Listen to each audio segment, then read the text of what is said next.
कभी किसी पक्षी को घोंसले की नींव बनाते देखा है? अथक परिश्रम करके तिनका तिनका बिटोर कर वो पक्षी अपना घोंसला बनाता है, अपनी संतान के लिए एक सुरक्षित घर बनाता है।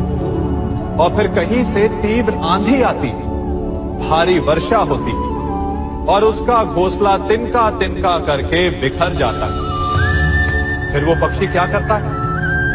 वो रोता नहीं, ना ही विलाप करता है।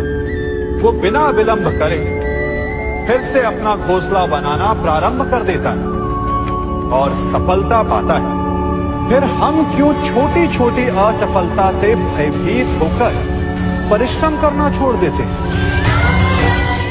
एक बात सदा स्मरण रखिएगा, हर वृक्ष कुल्हाड़ी की एक मार से नीचे नहीं गिरता, हर चट्टान घन के एक प्रहार से नहीं टूटती।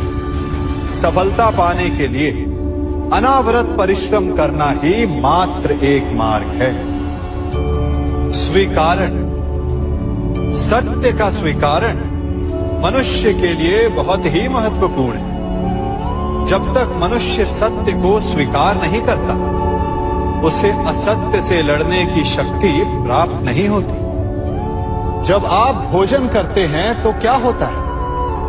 आपका पेट स्वीकारता है कि वो भर चुका है और आप भोजन करना बंद कर देते हैं। जब आपको निद्रा आती है तो क्या होता है?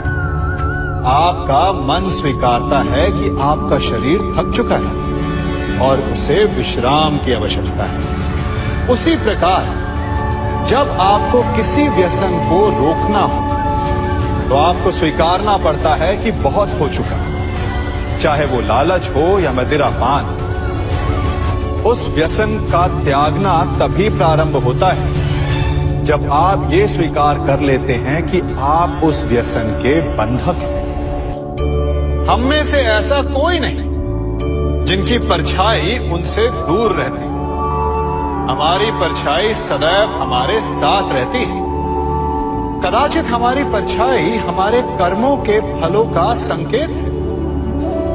कदाचित इसी कारण कई बार हमें अपनी परछाई से भय भी लगता है, परंतु इस भय से निवारण पाने का एक साधन अवश्य है। वो है सूर्य की ओर मुख करना या किसी प्रकाश के स्रोत की ओर मुख करना, क्योंकि तब हमें हमारी परछाई दिखाई नहीं देती। यदि इसे जीवन के संदर्भ में देखें तो ये प्रकाश का स्रोत शुभ कर्मों की चेतना है। यदि आपके मन में शुभ कर्म करने की इच्छा है तो आपको कभी भी अपने कर्मों के फल का भय नहीं होगा, क्योंकि यदि आपका मन शुद्ध होगा तो आप एक कर्म शुद्ध होंगे और शुद्ध कर्मों का फल कभी अशुद्ध नहीं हो सकता। आज मैं आप सबको एक कथा सुनाता हूं। एक दिन प्रातः एक व्यापारी अपने घर से निकला। घर से निकलते ही एक बिल्ली ने उस व्यापारी का मार्ग काट दी। व्यापारी घबरा गया। वो फिर से घर लौट गया और शुभ घड़ी की प्रतीक्षा करने लगा। और जब वो पुनः अपने घर से निकला तब वो वाहन जा चुका था जिससे राजा तक पहुंचकर उसे भेंट देनी थी। राजा को भेंट नहीं मिली। राजा क्रोधित हो गए। राजा ने उस व्यापारी का व्यापार बंद करवा दिया। इस कारण व्यापारी क्रोधित होकर घर पर अपनी पत्नी से लड़ बैठा। पत्नी अपने बच्चों समेत मैके वापस चली गई और उस व्यापारी के जीवन में यदि कुछ रह गया था तो केवल अंधकार। और इन सब का कारण वो उस बिल्ली को मानता रहा जिसने उसका मार्ग काटा था। ऐसा ही एक दूसरा व्यापारी राजा को भेंट देने निकला और उस व्यापारी का मार्ग भी एक बिल्ली ने काट दिया। वो व्यापारी तनिक घबराया, परंतु उसने आगे बढ़ना अधिक उचित समझा। राजा तक वो समय पर पहुंचा। उसने राजा को भेंट दी। राजा प्रसन्न हुए और राजा ने व्यापारी को अपना व्यापार बढ़ाने की अनुमति दी, स्वर्ण आभूषण दी। जब व्यापारी घर पर पहुंचा तो पत्नी को आभूषण और अपने बच्चों को देने के लिए वस्त्र थे उसके पास। हर ओर प्रसन्नता थी। समझ रहे हैं ना, दोनों के साथ एक ही प्रकार की घटना हुई, परंतु दोनों की प्रतिक्रिया भिन्न थी। ऐसा ही हमारा जीवन भी है। हमारे जीवन में प्रारब्ध का अपना स्थान है, परंतु उससे कई अधिक महत्वपूर्ण हमारी प्रतिक्रिया, हमारे सोच का प्रभाव है। क्योंकि यही हमारे जीवन को आकार देते हैं। इसलिए अपनी सोच को सकारात्मक रखिए। आपका जीवन सदैव आनंदमय रहेगा। आप इन दो पात्रों को देख रहे हैं। मेरे इस पात्र में जल है और ये पात्र मिष्ठान से भरा हुआ है। दोनों ही पात्र भरे हैं, परंतु देखिए, मिश्री को जल में मिला दिया, जल ने मिश्री को अपना लिया, मिश्री ने अपना अस्तित्व खो दिया। परंतु जल को अभिमान है कि उसका अस्तित्व अभी भी बना हुआ है। परंतु जो इस जल को चखेगा उसे अवश्य पता चल जाएगा कि ये जल अब वो जल नहीं रहा, ये अब शरबत बन गया। हमारा त्याग, हमारे बलिदान भी ऐसे ही होते हैं। जो इस बात को अनुभव करते हैं वो समझ सकते हैं कि कैसे हमने समय की धारा को बदल दिया। जो बलिदान देते हैं उनका अस्तित्व कभी नष्ट नहीं होता, अपितु उनका बलिदान संसार में कुछ ना कुछ परिवर्तन अवश्य लाता है। हम सभी कभी न कभी, कहीं न कहीं अपने जीवन में यात्रा अवश्य करते हैं। हमारी यात्रा में कभी पक्के रास्ते आते हैं तो कभी कच्चे रास्ते। पक्के रास्ते मनुष्य बनाता है और कच्चे रास्ते जानते हैं कैसे बनते हैं? चलते चलते बन जाते हैं। जब लोग एक स्थान से जाते हैं तो पैरों के दबाव से नीचे की घास कुचल जाती है। बार बार उस मार्ग से जाने से धीरे धीरे मार्ग स्वतः ही बन जाता है।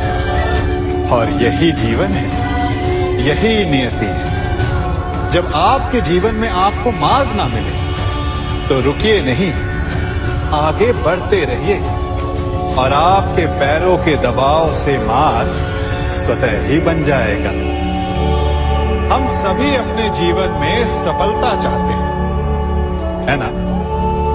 उसके लिए हम रात दिन परिश्रम करते हैं, कड़ी मेहनत करते हैं, परंतु फिर भी असफल हो जाते हैं। परंतु ऐसा क्यों होता है? कभी सोचा आप सबने? क्योंकि सफलता पाने का मंत्र बड़ा कठिन नहीं, बड़ा सरल है। उचित विचार, उचित समय, उचित स्थान पर उचित प्रहार। जब आपके विचार, समय, स्थान और प्रहार यानी परिश्रम उचित है तो सफलता आप ही को मिलेगी। जिस प्रकार एक लोहार लोहे से कुछ बनाते समय उस लोहे के सही ताप तक के आने की प्रतीक्षा करता है और समय आने पर उचित स्थान पर पर्याप्त बल से प्रहार करता है और लोहा आकार ले लेता है, ठीक उसी प्रकार आपकी सफलता भी आकार लेती है।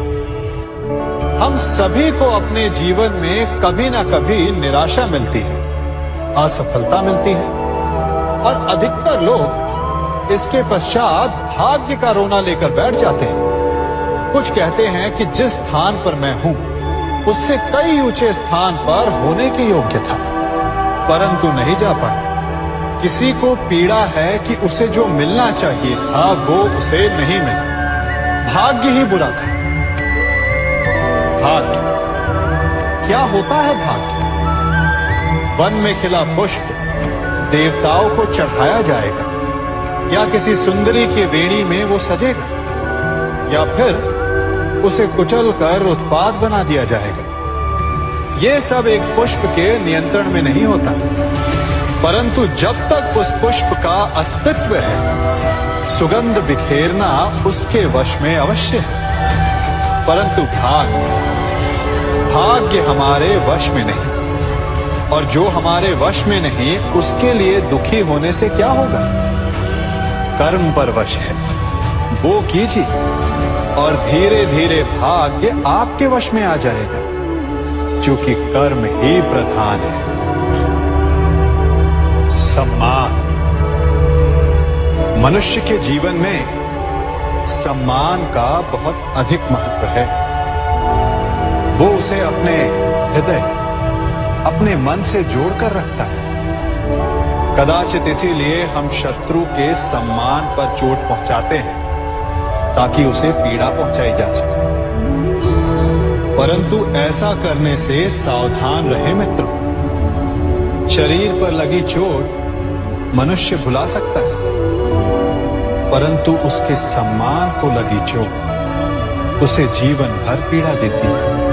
और स्त्री के मान सम्मान पर लगी चोट उसे उस सीमा तक ले जाती है जहां उसे केवल प्रतिशोध दिखाई देता है। यदि अपने शत्रुओं को जीतना है तो प्रेम से जीतिए, अपने कर्मों से जीतिए। उन्हें अनुभव करवाइए कि उनसे भूल हुई है।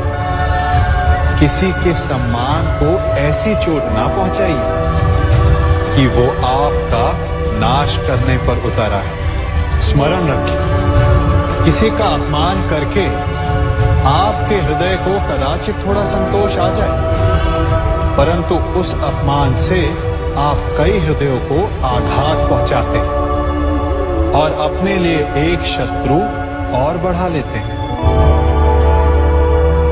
हम सब शीघ्र ही सफलता चाहते हैं, ढेर सारी संपत्ति और सुख चाहते हैं, और ऐसे में कई बार हम छोटे मार्गों का चयन कर लेते हैं। वो मार्ग जिनमें परिश्रम नहीं होता, जिनमें होता है तो केवल छल, कुटिलता और भाग्य का सहारा। जैसे कि जुआ। कोई जुए के खेल में धन लगाता है, कोई दांव लगाता है और ये भूल जाता है कि जुआ ऐसा दलदल है कि जिसमें एक बार गिरे तो सर्वनाश से पहले निकलना असंभव है। यदि आप जीते तो और जीतने की भूख बढ़ जाएगी, और यदि आप कुछ हार बैठे तो उसे पुनः पाने के लिए आप फिर से खेलेंगे। मनुष्य को ये आभास ही नहीं होता कि अपनी संपत्ति के साथ साथ वो अपनी मानवता, अपने संस्कार, अपना धर्म और अपना उत्तरदायित्व तक सभी जुए की भेंट चढ़ा देता है। इसलिए कुछ पाना है तो परिश्रम से पाओ। यदि कुछ जुए में जीता तो वो उतना शीघ्र ही खो दोगे, चूंकि उसे परिश्रम से पाया नहीं गया है, और उसकी रक्षा करने के लिए आपके मन में स्वाभाविक प्रयास भी नहीं होंगे। क्षमा बढ़न को चाहिए, छुट्टन को उत्पाद। क्षमा इस संसार में शांति का, सुख का मूल आधार है। क्षमा आपके मन से प्रतिशोध और शत्रुता जैसे भावों को समाप्त करती है। परंतु क्या हर स्थान पर क्षमा आवश्यक है? क्या प्रत्येक का अपराध क्षमा करने के योग्य होता है? नहीं। कभी कभी उसे क्षमा करके हम उस व्यक्ति को और बड़ा अपराध करने की प्रेरणा देते हैं, और ऐसा ही अपराध है स्त्री का मान भंग करना, जिसमें क्षमा की कोई अवस्था नहीं। यदि सिंह भूल से गाय के बछड़े का अखेट कर ले तो उसे क्षमा किया जा सकता है, परंतु यदि वो नरभक्षी हो जाए तो उसके केवल दो स्थल होते हैं, या तो पिंजरा या फिर मृत्यु की गोद। कुछ परिस्थितियों में क्षमा के स्थान पर दंड देना आवश्यक होता है, क्योंकि ये दंड का भय ही है। जो लोगों को वो अपराध करने से रोकता है। संसार में सबसे बड़ा क्या है? अभिमान और बाहुबल या विश्वास और आस्था? निश्चित रूप से बाहुबल के महत्व को नकारा नहीं जा सकता। मनुष्य अपने बाहुबल से पर्वत को मैदान बना सकता है, सागर सुखा सकता है, मरुस्थल में नदियां बहा सकता है, परंतु बाहुबल को सहारा होता है विश्वास का। यदि मन में विश्वास ना हो तो बाहुबल किसी काम का नहीं। वो कौन सा बल कि मोर आकाश की ओर ताकते हैं? वो विश्वास ही तो है जिसके कारण वर्षा होती है और दोनों की प्यास बुझती है। परंतु जब पाप के बाहुबल का सामना धर्म के विश्वास से होता है तो बाहुबल हार जाता है और जीतता है विश्वास। विजय होती है आस्था की। यदि आप सत्य के मार्ग पर चल रहे हैं और आप अपने इष्ट में आस्था रखते हैं तो किसी भी पापी का बल आपका कुछ नहीं बिगाड़ सकता। कभी सोचा है हमारा जीवन भी उस रेत की घड़ी की भांति है? जो रेत नीचे गिर चुकी है वो हमारा अतीत है, जो अब भी ऊपर है वो हमारा आने वाला भविष्य है, और वर्तमान ये संकुचित स्थल है जहां से धीरे धीरे करके रेत गिर रही है। अर्थात हमारे पास जीने के लिए यही एक क्षण है। उसका उपयोग कैसे करना है ये हम पर निर्भर करता है। जो बीत गया उसका दुख मनाना है या जो भविष्य में होने वाला है उसकी प्रतीक्षा में क्रोध करना है। सब कुछ करने के लिए यही एक क्षण है। प्रसन्न रहना है तो उसके लिए भी यही एक पल है। प्रतीक्षा करते रहोगे तो ये पल भी भूतकाल में बदल जाएगा। इसलिए आनंद के लिए, परोपकार के लिए प्रतीक्षा ना कीजिए। आपके पास जो पल उनका भरपूर सदुपयोग कीजिए, क्योंकि इस घड़ी को पलटकर आप फिर से समय अवश्य गिन सकते हैं, परंतु अपना बीता हुआ समय आप वापस नहीं लौटा पाएंगे।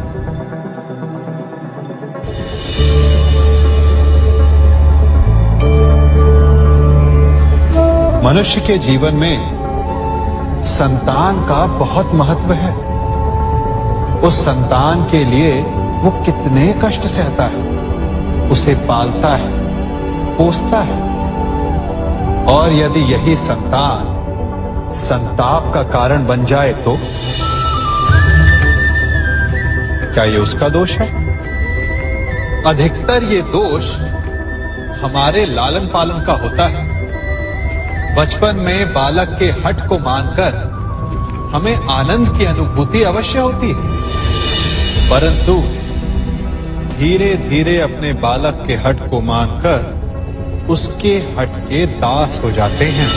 एक हठी उद्दंड और असंस्कारी संतान उस सूखे वृक्ष के समान होती है कि यदि जिसमें आग लग जाए तो वो सारे वन को भस्म कर डाले। और स्मरण रहे, जब उसमें अग्नि लगती है तो सबसे पहले वो स्वयं के घर को ही भस्म करती है। इसलिए जब आवश्यकता हो तो अपनी संतान के हठ का विरोध करें, उसे रोके, क्योंकि यदि समय रहते ऐसा ना किया गया तो भविष्य में इस समस्या के परिणाम गंभीर हो सकते हैं। प्रतिज्ञा, वचन, ये सब मनुष्य ने समाज को सही दिशा में रखने के लिए बनाए हैं। वो मनुष्य ही क्या जिसके जीवन में नियम ना हो, जिनका वो पालन ना करे, परंतु समय के साथ चलने के लिए नियमों को बदलना भी आवश्यक होता है, क्योंकि ये आज का समय ही तो है जो बीत जाने के पश्चात इतिहास बन जाएगा। यदि आवश्यकता पड़ने पर नियम और प्रतिज्ञा भंग ना की जाए, समय की मांग के अनुरूप अपनी प्रतिक्रिया ना बदली जाए, तो इतिहास हमें कभी क्षमा नहीं करेगा।